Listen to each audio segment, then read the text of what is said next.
오늘은 추수감사주일입니다. 매년 찾아오는 추수감사주일인데 이번 추수감사주일은 다른 때보다 좀 특별하죠. 코로나 때문에 뭐 다른 이벤트도 없지만 또 앞에 있는 또 이 추수감사 데코도 좀 더 단촐하게 좀 간단하게 했습니다. 반면 추수감사주일에 지난번에는 없었던 작년 추수감사주일에는 어떤 이벤트를 한지 아십니까? 기억나시나요? 기억 안 나시죠? 예, 기억 안 나야도 다음에도 계속 할 수 있습니다. 작년에 사진 찍어드렸습니다. 밑에 1층에 내려가시면 작년에 썼던 그 현수막 그대로 좀 걸어놨는데 그 앞에서 사진을 찍어서 사진을 하나씩 나눠드렸죠. 올해는 지지난주에 이제 광고를 통해서 글을 모아가지고 한 주 동안 이 책자를 만들었습니다.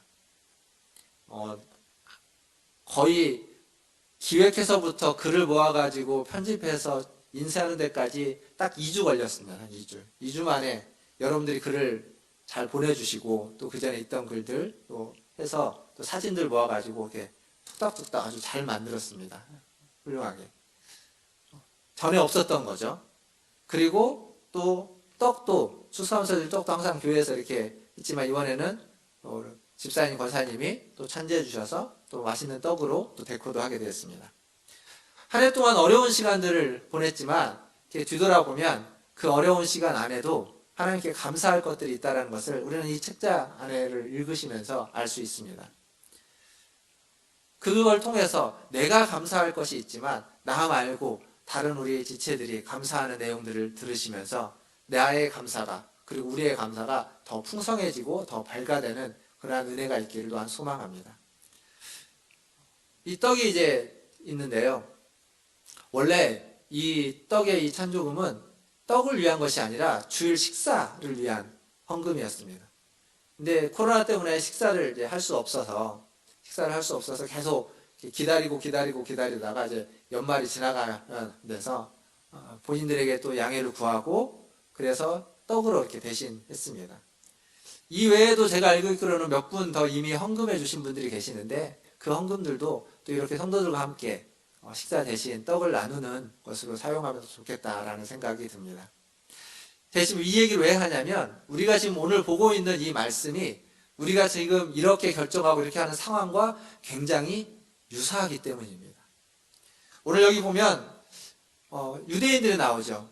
유대인들이 무엇인가를 맡았다고 나옵니다. 하나님의 말씀을 맡았다고 나오죠. 그러니까 주일 헌금을 하시는 분, 주일 식사 헌금을 해주시는 분들이 헌금을 합니다. 그럼 헌금을 교회가 받으면 그것을 식사를 준비하시는 권사님께 전달해 드리죠. 그래서 그 돈으로 이제 반찬을 사고 재료를 사서 식사를 합니다. 근데 돈은 전달이 됐는데 식사를 못하니까 그 돈을 그냥 맡고 있는 겁니다. 그래서 올해 내내 계속 그걸 가지고 있는 거죠. 근데 그게 본인 것이 아니라 맡은 거기 때문에 어떻게든 사용해야 됩니다. 사실 이 사용함에 있어서 난감한 거죠. 왜냐하면 목적이 있는데 그 돈에 대한 목적이 있는데 마음대로 함부로 쓸 수도 없고 그리고 언제까지 계속 맡고 있을 수도 없고 그것을 헌금하신 분, 내신 분의 뜻과 마음과 취지에 맞게끔 또 적절한 때에 사용해야만 하는 것 그게 맡은 자의 마음이고 맡은 자의 불편함이고 맡은 자의 고난이고 힘듦이고 수고일 겁니다. 그러니까 누군가로부터 무엇인가를 맡았다는 건 그런 겁니다. 맡았기 때문에 그걸 맡긴 사람의 마음과 뜻을 헤아려서 그걸 제대로 해야만 하는 거죠. 다른 말로 바꾸면 맡긴 사람의 의도와 뜻이 맡은 자에게는 사명이 되는 겁니다. 그러니까 무엇인가를 맡았다는 건 그걸 맡긴 사람이 준 뜻과 의지까지도 가진 그 사명을 가진 것이 되는 거죠. 그래서 내가 맡은 것이 귀하면 귀할수록 가치 있으면 가치 있을수록 그 사명 또한 귀하고 가치 있는 것이 되는 겁니다. 내 것이 아니기에 그것을 맡긴 사람의 마음과 뜻을 헤아릴 필요가 있습니다. 오늘 본문에 등장하는 유대인들이 다 그렇습니다. 유대인들에게는 아주 특별한 것을 하나님이 맡겼습니다. 그 말은 아주 특별한 사명을 주었습니다. 그런데 그 특별한 사명을 그들은 놓쳐버린 거죠. 실패한 겁니다. 그 사명을 망각하고 그들에게 맡긴 것, 자기 것이 아닌데 맡겨진 것을 마치 자기 것인 것처럼 사유화하고 말았습니다. 그게 유대인들의 이야기입니다. 로마서 2장에 사도 바울이 계속 지적했던 죄에 대한 이야기가 그겁니다. 그런데 3장에 들어오자 그 얘기를 들었던 유대인들이 이제 반론을 제기하는 거죠. 이 3장 오늘 우리가 읽었던 1절부터 8절까지는 이 유대인의 세 가지 반론입니다. 물론 실제로 유대인들이 찾아와서 바울에게 이렇게 질문하고 반론하고 항변하는 건 아닙니다. 바울이 유대인들이 할 만한 반론을 가상으로 생각해서 질문을 하고 답하는 겁니다. 이게 이제 수사학적으로 디아트리베라는 방법인데 가상으로 이렇게 물을 거라고 얘기하고 그거에 대한 답변을 하는 거죠. 오늘 이 세 가지 유대인들의 반론을 좀 살펴보려고 합니다. 첫 번째는 유대인의 반론이 1절에 보면 이렇게 적혀 있죠. 그런즉 유대인의 나음이 무엇이며 할례의 유익이 무엇이냐. 그러니까 유대인과 이방인이 모두가 다 똑같은 죄인이고 하나님 앞에서 다 회개할 자라면 그러면 유대인인 것이 무슨 유익이 있고 할례 받은 게 무슨 유익이 있느냐. 마치 우리로 바꾸면 그리스도인이나 그리스도인이 아닌 사람이나 다 똑같다면 뭐하러 교회를 나오고 세례는 뭐하러 받느냐 이렇게 묻는 겁니다. 그에 대해서 바울의 답은 2절입니다. 아주 간단하죠. 아니다라는 겁니다. 유익이 있다라는 겁니다. 그것도 범사에 유익이 많은데 그 중에 가장 중요한 유익은 우리가 하나님의 말씀을 맡은 것이다. 하나님이 우리에게 말씀을 맡겨준 것이다 라는 이야기입니다. 그리고 할례는 하나님의 말씀을 우리가 맡았다라는 증표라는 거죠. 여러분 택배를 보내보신 적 있으시죠? 우체국에 가거나 혹은 어떤 택배회사에서 사람이 와가지고 택배를 보낼 때 보면 어떻게 하냐면 물건을 포장을 합니다. 우리가 포장을 한 걸 가지고 이렇게 우체국에 가지고 가면 종이를 하나 주죠. 거기다가 발신자 그다음에 수신자 받는 사람을 딱 적고 물건 뭔지 적고 무게를 재고 그리고 돈을 내면 송장이라는 걸 발부해 줍니다. 송장. 그럼 그 송장을 물건에 붙이고 그리고 제가 가지고 가죠. 그리고 또 하나는 그 물건을 배송할 사람에게 줍니다.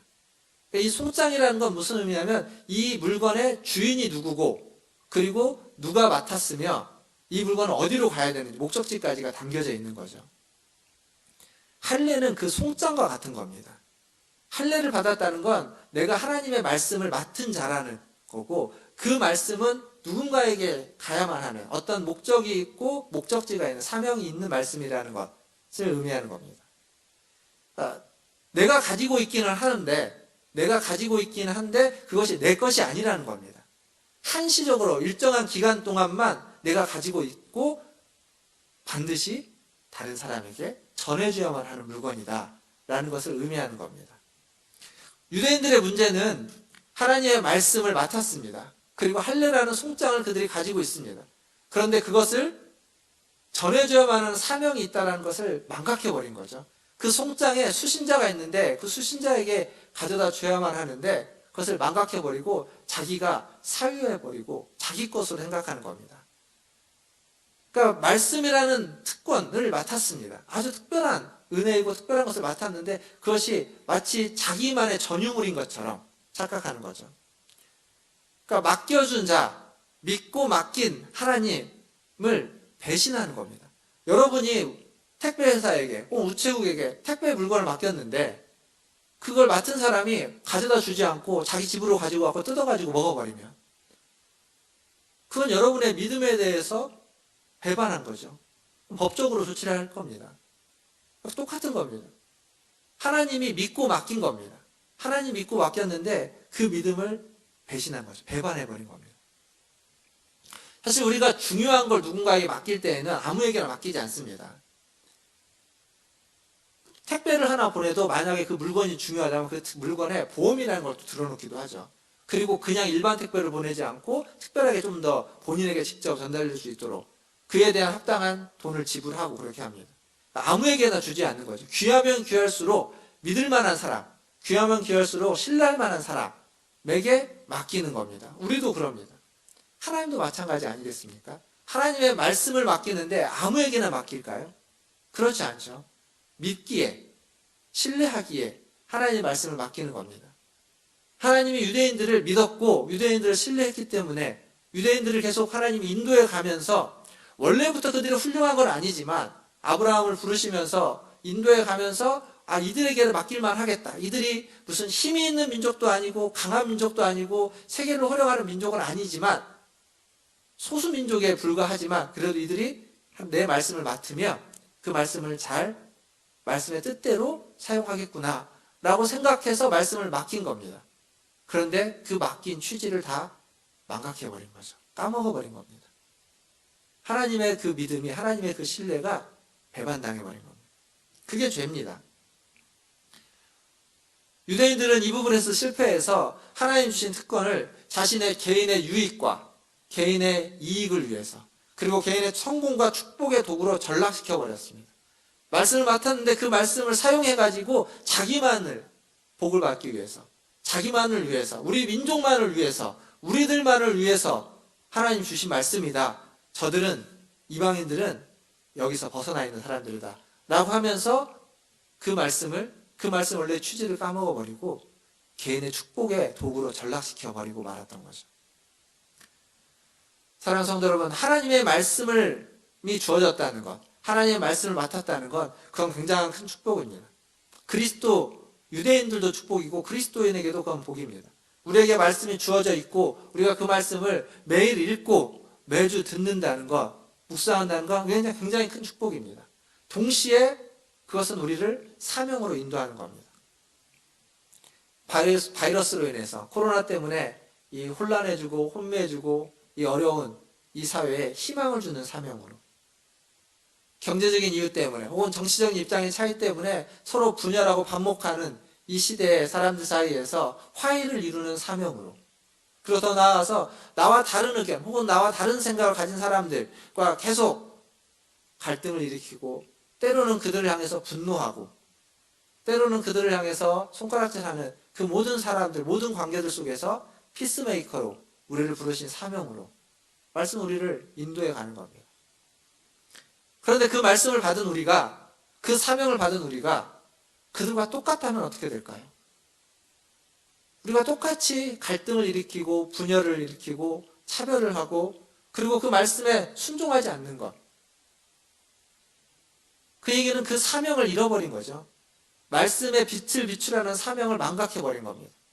말씀의 빛을 비추라는 사명을 잃어버리고 망각했을 뿐만 아니라 그 말씀이 세상에서 이방인 가운데서 모욕을 당하는, 멸시를 당하게 만들어내는, 유대인들이 그랬죠. 2장 후반부에 보면 너희들로 인해서 이방인 가운데 하나님의 이름이 모욕을 당한다 라고 바울이 이야기한 그것이 고스란히 우리에게도 적용되는 이야기 아닐까요?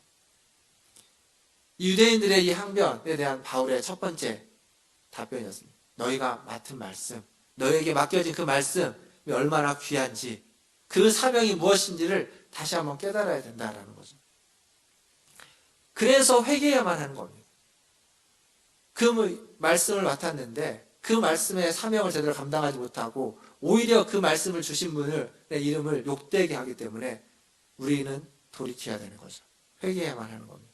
이게 첫 번째 바울이 한 이야기입니다. 두 번째 유대인들의 항변은 무엇이냐면 3절에 나옵니다. 두 번째 반론은 이겁니다. 어떤 자들이 믿지 아니하였으면 어찌하리요? 그 믿지 아니함이 하나님의 미쁘심을 패하겠느냐? 여기서 어떤 자들은 유대인들, 앞에서 말했던 유대인들을 이야기합니다. 그들이 믿지 않았다는 겁니다. 즉 하나님이 맡겨준 그 말씀에 그들이 실패했다는 이야기죠.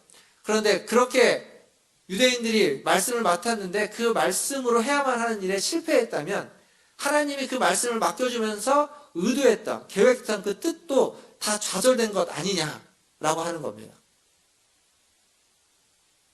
바울이 이야기하는 거죠. 그렇지 않다는 겁니다. 4절에 보면 이렇게 바울이 이야기합니다. 그럴 수 없느니라. 사람은 다 거짓되되 오직 하나님은 참되시다 할지어다. 기록된 바 주께서 주의 말씀에 의롭다함을 얻으시고 판단받으실 때 이기려 하심이라 함과 같으니라. 3절에 좀 이렇게 애매하게 어렵게 이해하기 어렵게 적혀져 있는데 쉽게 얘기하면 이겁니다.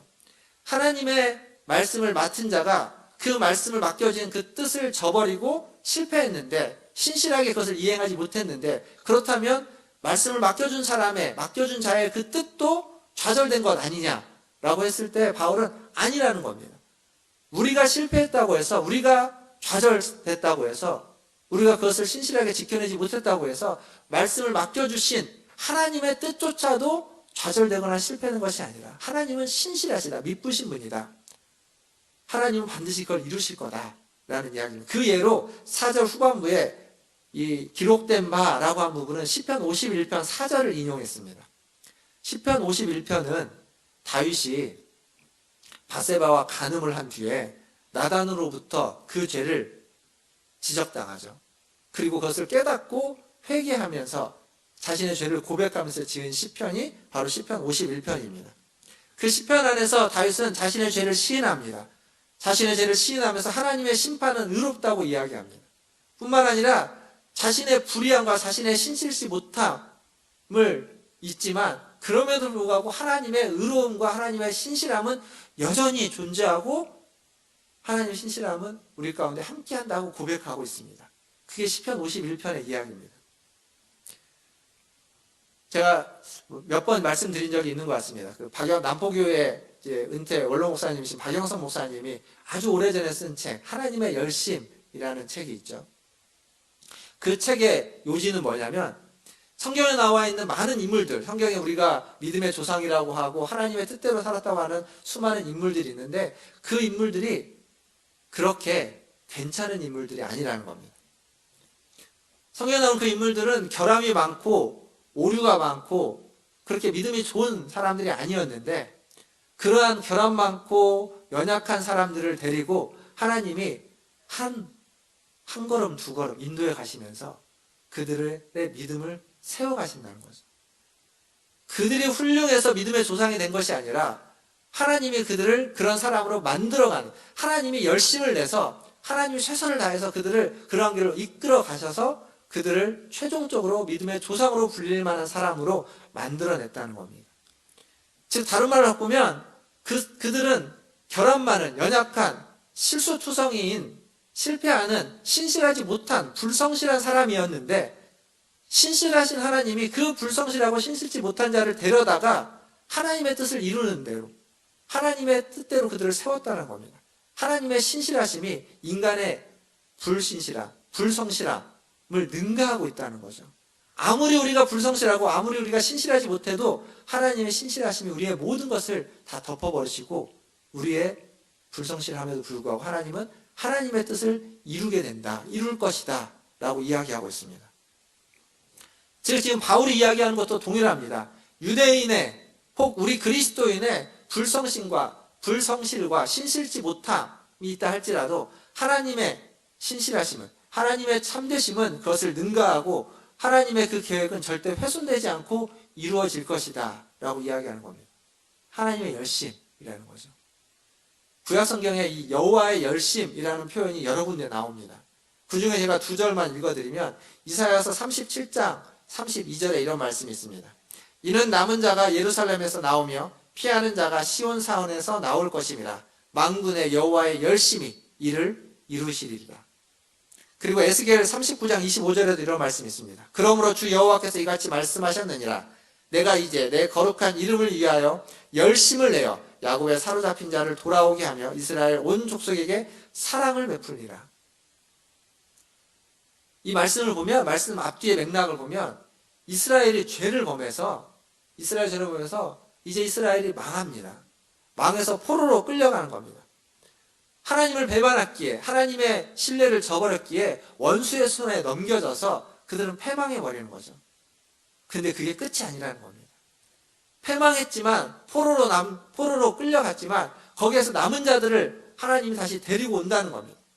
벌은 받았지만 벌 받았다고 해서 그들을 외면하지 않고 내버리는 것이 아니라 혼냈지만 혼난 뒤에 다시 그들을 데리고 와서 다시 회복시키고 여기 있는 것처럼 그 족속에게 사랑을 베푼다는 겁니다.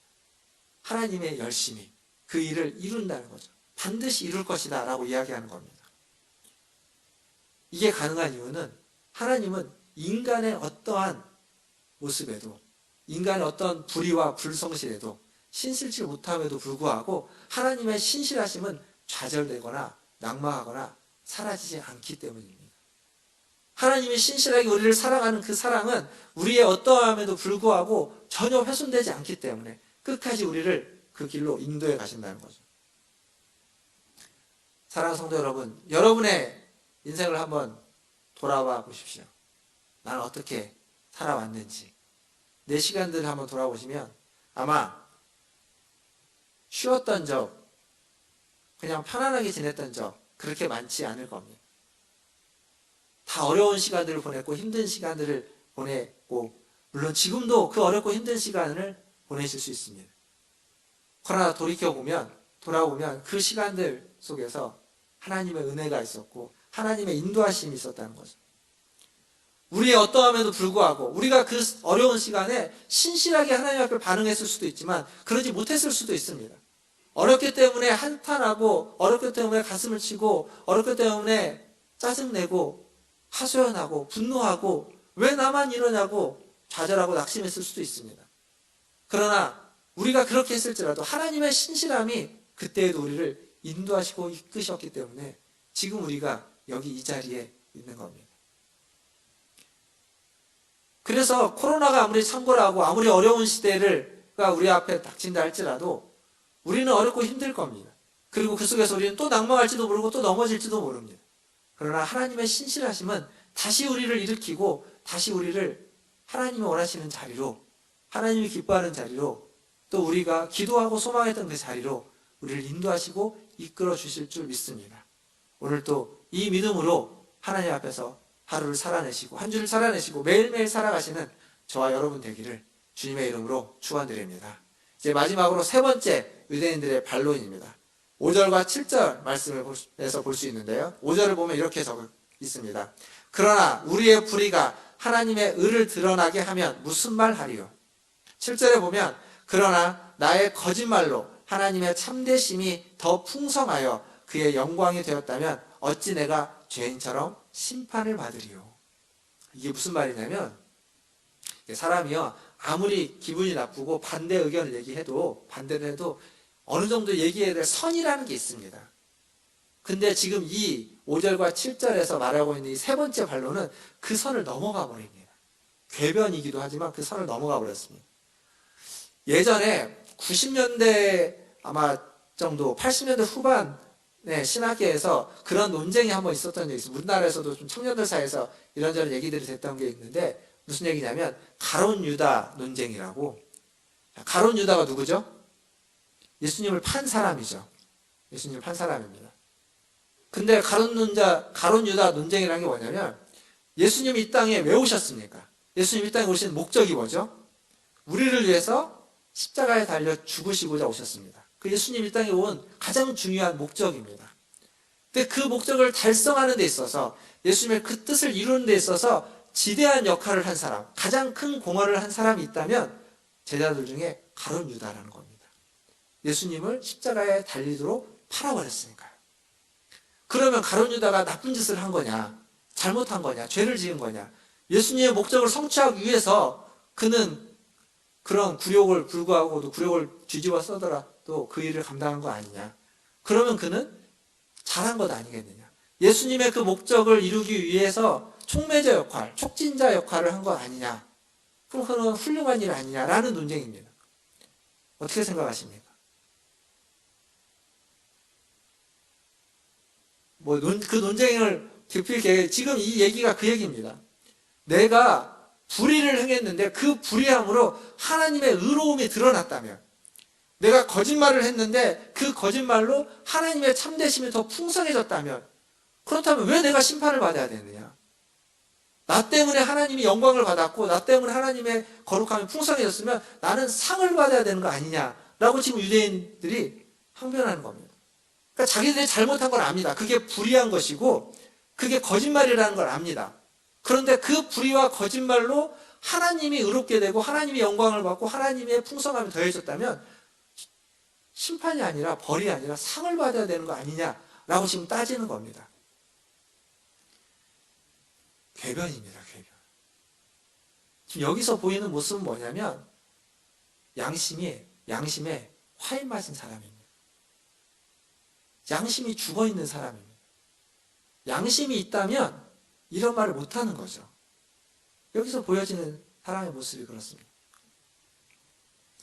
회개해야 되는 자가 회개하라고 이야기를 하니까 회개는커녕 자기가 잘못한 것에 대해서 당당하게 이야기하면서 오만과 궤변을 늘여놓고 있는 겁니다.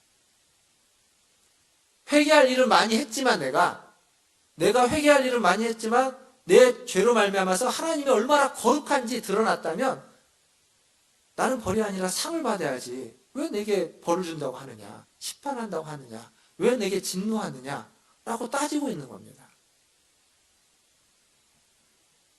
말이 안 되는 거죠. 말이 안 되는 겁니다.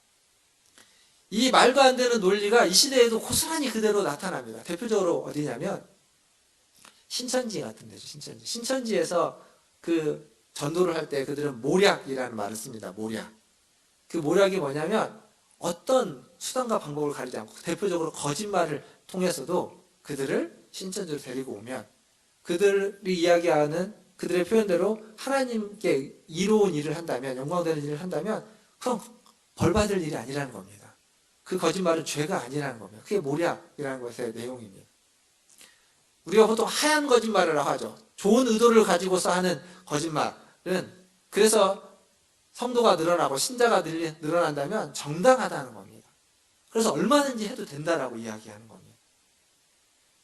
다른 말로 바꾸면 이게 거짓말에 머물러 있지만 거짓말을 좀 더 확장해 보면 어떤 악을 도모해도 그 악으로 말미암아서 무엇인가 선을 이루어낼 수 있다면 그렇다면 그 악은 괜찮은 정당한 것이 된다라는 논리입니다. 근데 이런 모습이 신천지에만 있지는 않습니다. 교회에도 있습니다. 교회에 분쟁이 생기고 교회가 갈등을 일으키면 교회 안에 폭설과 폭행과 욕설이 난무합니다. 좀 심하면 용역을 동원하기도 합니다. 제가 미국에서 만났던 어떤 목사님이 한국에 돌아오셨는데 아버님 교회를 물려받았습니다. 그런데 아버님과 그 아들하고 갈등이 생겼습니다. 용역이 동원되고요. 그랬습니다. 미국에 있을 때 그 얘기를 들었는데 어떻게 아버지와 아들이 저럴 수 있을까? 근데 그렇게 되는 겁니다. 그러다 그 아들이 무슨 이유 때문인지 모르지만 갑자기 심장마비인가요? 그래서 아들이 하나님 부르심을 받았습니다. 그 뒤에 교회가 또 이름도 바꾸고 뭐 이렇게 해서 지금은 다른 분이 오셔서 그걸 하고 계시는데 제가 그런 게 생기는 겁니다. 불의한 일이어도 용역을 동원하고 폭력을 행사해도 그렇게 해서 교회를 지켰다면 괜찮다는 거죠. 그렇게 해서 교회를 수호했다면 교회에 남아있고 나쁜 사람들을 몰아냈다면 그래서 하나님께 영광을 돌릴 수 있다라고 생각하는 겁니다. 아닌 겁니다. 그렇게 해서 교회가 커지든 그렇게 해서 교회가 승승장구해도 그건 교회일 수 없습니다. 제가 전에 제 친구 얘기 한번 한 적 있죠. 그 조폭에 있었던 친구. 그 친구가 아주 오래전이죠. 한번 지방에서 집에 내려가서 만났을 때 그런 얘기 한 적이 있습니다. 서울에 있는 모 교회에 자기가 아는 그 목사님하고 자기가 아는 형님하고 아주 친하답니다. 그래서 그 교회의 모든 일들을 그 형님이 뒤로 봐주고 있다고. 저한테 맨날 너는 교회 언제 차릴 거냐 막 이렇게 물어봤습니다. 네가 교회 차리면 내가 니네 교회 갈게. 근데 어쨌든 우리가 그런 식으로 교회가 살아가고 있다면 그리고 그게 정당화되고 있다면 그렇게 해서 교회가 성장하고 그렇게 해서 교회를 지켜내고 있다면 그렇다면 그 교회는 지켜져서는 안 되는 겁니다. 그런 교회는 하면 돌 위에 돌 하나도 남기지 않고 무너지는 게 맞을 겁니다. 그건 교회가 아니기 때문에. 하나님의 신실하심이 우리를 지켜낸다는 건 그런 얘기가 아닙니다. 수단과 방법을 가리지 않고 지켜내는 것이 아닙니다. 아무리 좋은 주장도 아무리 좋은 가치도 그 가치를 지켜내는 방법과 그 과정에서 그에 합당하지 못한다면 아무리 좋은 가치를 지켜내는데 그것을 지켜내기 위한 모든 과정이 다 악으로서 점철되어 있다면 그렇다면 그 좋은 가치가 좋은 가치일 수가 없습니다. 그건 그에게만 좋은 가치일 겁니다. 다른 이들에게는 좋은 가치가 아닌 거죠. 말씀을 정리하겠습니다. 제가 아까 문학종 목사님 그 딸이 등장한다고 했는데 그 딸이 태어났죠. 지난 월요일 날 태어났습니다. 보통 아이가 태어나면 이름을 바로 못 짓는데 우리 부목사님 이름을 벌써 지었습니다. 이름이 지유입니다. 지유. 문지유. 태어난 지 아직 일주일밖에 안 됐습니다. 지유가 사랑무시를 하려면 몇 년이나 걸릴까요? 우리가 보면 사람은요, 태어나면 사람인데 사랑무시를 하려면 최소 몇 년에서 1, 20년 걸리겠죠. 참 사랑무시를 한다는 게 굉장히 어려운 거라는 겁니다. 쉽지 않은 겁니다. 그만큼 사람은 성장은 느리고 성장이 느릴 뿐만 아니라 어떠한 역할을 감당하는데 오랜 시간이 요한다는 거죠. 그런데 사람이 아주 순간적으로 아주 쉽게 하는 게 있습니다. 그게 뭐냐면 상처 주고 상처받는 거. 이건 너무 쉽습니다. 근데 이 받은 상처가 회복되는 건 또 너무 어렵습니다. 너무 오랜 시간 걸리는 거죠. 잘 안 됩니다. 그걸 상처를 회복하는 과정 중에 혹은 우리가 성장하는 과정 중에 여러 번 실패하고 실수합니다. 엉뚱한 짓을 하는 거죠. 그러다 보니까 결함이 안 생길래 안 생길 수 없습니다. 흠이 없을래 없을 수가 없습니다. 연약해질 수밖에 없는 게 우리의 인생이고 우리의 모습입니다. 하지만 우리 하나님은 신실하십니다. 어떠한 상황에서도 하나님은 변치 않으시는, 변함이 없는 신실하심 있는 분이십니다. 그래서 그 하나님은 우리를 사랑하시되 요한복음 13장 1절에 보니까 예수님이 하는 거죠. 요한이 얘기하는데 그는 자기의 사람들을 끝까지 사랑하신다라고 하는 겁니다. 그 신실하심이 끝까지 우리와 함께하는 겁니다. 우리를 사랑하심으로. 그래서 그 하나님이 아브라함을 믿음의 조상이 되는, 믿음의 조상의 반열에 오를 때까지 아브라함이 막 좌충우돌을 하고 거짓말하고 난리를 치지만 거기까지 이끌어가는 겁니다. 그리고 다윗처럼 훌륭한 사람이었지만 하나님의 뜻대로 살아가는 것 같지만 그 뒤에 아주 큰 죄를 범하고 했던 그러한 다윗이라도 하나님과 합한 자로서 하나님 그를 이끌어가는 겁니다. 그래서 로마서를 쓰고 있는 사도 바울은 하나님을 대적해서 하나님을 믿는 사람들을 잡아 옥에 가두는 핍박했던 대표자인데 그러한 사람까지도 하나님이 이끌어 오셔서 이 로마서를 쓰도록 하나님의 사도로서 그를 인도해 가는 겁니다. 그게 바로 신실하신 하나님. 인간의 어떠함에도 불구하고 그 신실함이 변함없는 하나님의 모습입니다. 그리고 그 하나님이 지금 저와 여러분을 불러서 사랑무실하게 만들려고 하나님의 자녀다운 사람을 만들려고 하는 겁니다. 그 시작은 무엇이 되어야만 할까요? 그 하나님의 자녀다운 자가 되기 위해서 우리는 어디에서 시작해야만 할까요? 그것은 바로 회개입니다. 회개. 오늘 이 말씀 시작하면서 맨 첫 번째 유대인의 반론에 바울의 답변이 회개해야 된다라는 것이었죠. 마지막도 마찬가지입니다. 우리가 읽었던 8절 마지막에 보니까 이런 말씀이 있습니다. 이 같은 자들은 정죄받는 것이 마땅하다. 그렇습니다. 우리는 유대인이나 우리나 정죄받는 것이 마땅합니다. 정죄받는 것이 마땅하다는 건 정죄받았으면 그 다음에 해야 될 건 회개하는 겁니다. 회개하면 정죄받고 다시 일어나는 겁니다. 다시 일으켜가는 거죠. 정죄받아 마땅한 우리들이기에 우리의 신앙의 회복의 1순위는 회개해야만 하는 겁니다. 회개할 수 있는 네. 오늘 이 예배 가운데 여러분의 마음속에 회개하고 싶은 마음, 회개할 수 있는 은혜의 마음이 여러분 안에 생겨나기를 주님의 이름으로 축원합니다. 그러면 그 마음이 우리 안에 일어난다면 그게 아마 추수감사절에 우리가 감사할 수 있는 가장 큰 감사의 제목이 될 겁니다. 그리고 그러한 일들이 1년에 한 번 추수감사주일에만 일어나는 일이 아니라 매주일 우리가 하나님 앞에 나올 때마다 예배 가운데서 일어난다면 그러면 우리는 매주일 매 예배마다 하나님을 만나고 하나님 앞에서 조금씩 성장해가는 시간들이 될 겁니다.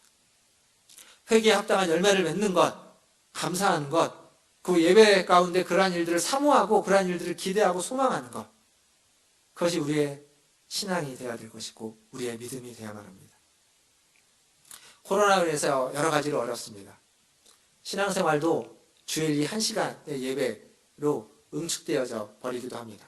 그런데 이 1시간을 그 10시간의 예배를 드리는 마음으로 간절함과 우리의 소망과 기대감을 응축해서 하나님 앞에 나아간다면 오후 예배도 못 드리고 주중 예배도 잘 못 드리고 다른 일들을 잘 못한다 할지라도 이 한 시간이 그 어떤 많은 예배를 드리는 시간들보다 더 하나님 앞에서 영적으로 성장하고 회복하고 영적인 은혜를 충만히 받는 귀한 한 시간이 될 거라고 저는 믿습니다.